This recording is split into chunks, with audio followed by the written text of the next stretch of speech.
After Operation Compass in 1941, the British had the opportunity to take the remainder of Italian Libya from the Italians, but they didn't. The reason was because Churchill wanted to go to Greece.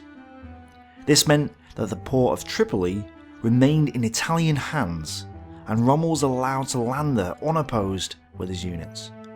For the next 18 months, Rommel ran rings around the British and Commonwealth forces and became a legend in the annals of history. So the question is, did Churchill create the Desert Fox?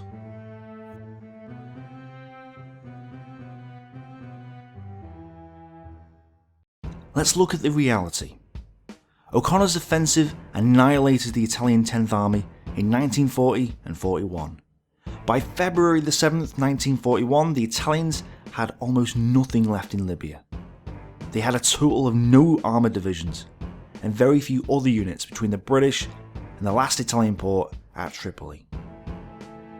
O'Connor formulated a plan to make the most of his success at Bed Farm and take the remaining Italian positions. But the die had been cast. Churchill had a decision to make. Either continue the offensive and conclude the Western Desert Campaign now in 1941, or send forces to Greece in order to aid an ally. Within 36 hours of the victory at Bed Farm and the conclusion of Operation Compass, the map on the wall in Wavell's office had changed, from the Western Desert to the Balkans. Churchill had made his decision. 7th Armoured and the 6th Australian Division were taken from the Western Desert. O'Connor was sent to Egypt, and Cyrenaica Command was set up in British-held Libya. Because most of British Middle Eastern reserves were sent off to Greece, as a direct result of Churchill's wishes, they only had the 2nd Armoured Division at hand, which could barely be called an armoured formation, as it only had one armoured brigade populated with obsolete and mechanically unreliable tanks.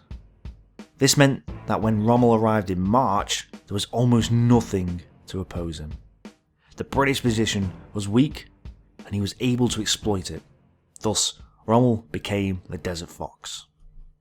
It stands to reason then, that if Tripoli had been taken in February 1941, Rommel wouldn't have had the opportunity to land in Libya, and therefore wouldn't have been able to become the Desert Fox.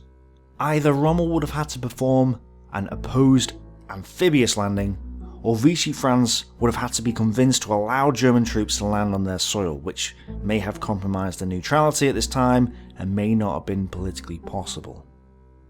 Without the opportunity to land unopposed in Tripoli, the course of the Mediterranean conflict would have been dramatically different. Rommel perhaps could have fought his way onto the shores of North Africa and still won victories against the British, but there's no doubt that this would have been more difficult to achieve. Perhaps the German High Command and Hitler himself wouldn't have even considered it a possibility, as their priority was Operation Barbarossa, which was about to begin. Perhaps Rommel would have been sent to Sicily to guard the Italian southern flank instead. Perhaps he could have been nicknamed the Italian Fox, or may have ended up battling against the Soviets instead. Even if taking Tripoli wasn't a possibility, if Churchill had decided not to go to Greece, there would have been more reinforcements and therefore more units in Libya or in reserve to counter Rommel's aggressive attacks. When Rommel did attack in March and April 1941, he had to break through the British front line at Mersa Brega. It's often been suggested that if the British had committed their limited armour reserves then, Rommel wouldn't have broken through the line. And possibly, this would have halted Rommel's advance and led to a much more favourable situation in Libya, therefore preventing Rommel from ever gaining the reputation his string of victories created. If more reinforcements and tanks had been available for this battle, which if the British hadn't gone to Greece there would have been, then the British would have likely committed their reserves and would have stopped Rommel in his tracks. So the British taking the remaining Italian possessions in North Africa, or just simply having more forces in the Western Desert instead of sending them to Greece, would have reduced the likelihood of Rommel being able to prove himself in the Western Desert. Effectively, Churchill's decision to go to Greece directly led to the continuation of the Western Desert Campaign for the next 2 years, and the creation of the Rommel legend. But was taking Tripoli an actual possibility for O'Connor's forces in 1941? You could make the case that O'Connor's forces were weak after their victory at Bed Farm and exhausted both physically and mentally. An attack towards Tripoli really wasn't a possibility, as their tanks were in a desperate need of repair and they'd outrun their supply lines. There was very little that the Italians had to stop them, but there was also very little that the British had to take Tripoli with, and victory wouldn't have been assured. If more British forces hadn't been sent to Greece, this wouldn't have changed things much in the Western Desert. The British Middle East Command were fighting the Italians in Ethiopia and the Japanese in the east. So not all British forces earmarked for Greece would have been sent to the Western Desert. And all it would have done was added more British prisoners and further destruction to Rommel's tally.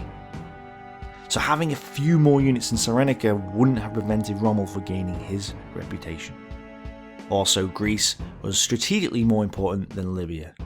Churchill had to show that Britain was willing to fight for every ally it had, to convince the United States of America that their cause was the right one. Britain was doing everything it could, but really needed the help from the USA to win the war. So gaining their support was the highest priority. It also put Britain back on the European continent for the first time since the fall of France, so it was an important move to make. Going to Greece was therefore a more vital strategic decision than a victory in Libya would have been. If taking Tripoli wasn't possible in 1941, then Churchill's decision to go to Greece was irrelevant, and therefore there was nothing the British could have done to stop the arrival of Rommel in North Africa. So after Operation Compass, the creation of the Desert Fox was inevitable. But what do you think? Did Churchill create the Desert Fox, or was Rommel's arrival in North Africa inevitable after the conclusion of Operation Compass? Let me know in the comments below. Your opinions are what matter the most. If you haven't seen my animated Battlestorm documentaries on Operation Compass and Rommel's arrival in North Africa in 1941, you can click the links in the video or find them in the description below. Thanks for watching, thanks for commenting, bye for now.